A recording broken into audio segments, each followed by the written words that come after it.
J'ai été contrôlé à la vitesse de 137 km/h à 3 km d'ici. 137 km/h au lieu de 110, 2 points en moins et 135 € d'amende pour ce conducteur. Si les gendarmes contrôlent la vitesse, c'est parce que c'est la première cause de mortalité sur la route et certains types de véhicules sont plus concernés que d'autres.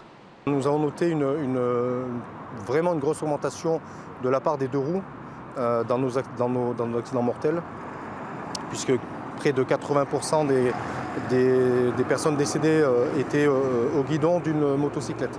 Contrôle de vitesse ou d'alcoolémie, les gendarmes misent sur la répression pour faire baisser le nombre de morts sur la route.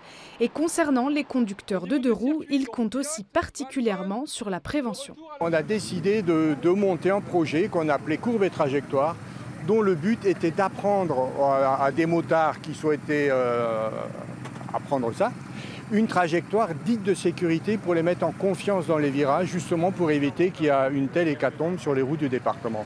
Aujourd'hui, 26 nouveaux conducteurs de moto ont souhaité suivre cette formation. Après l'atelier de maniabilité sur un parking et les rappels de sécurité, les motards s'élancent sur la route pour quelques kilomètres de courbe. J'ai passé mon permis il y a 1 an et j'avais envie d'acquérir une meilleure expérience et surtout beaucoup plus de confiance. Dans l'arrière-pays, il y a beaucoup de virages et du coup, c'était l'occasion de s'améliorer avec des professionnels qui maîtrisent la route au quotidien. La moindre chute, même si on n'est pas fautif, peut nous engendrer beaucoup de dégâts. C'est toujours bien d'apprendre les bonnes techniques qui peuvent me sauver la vie. Même.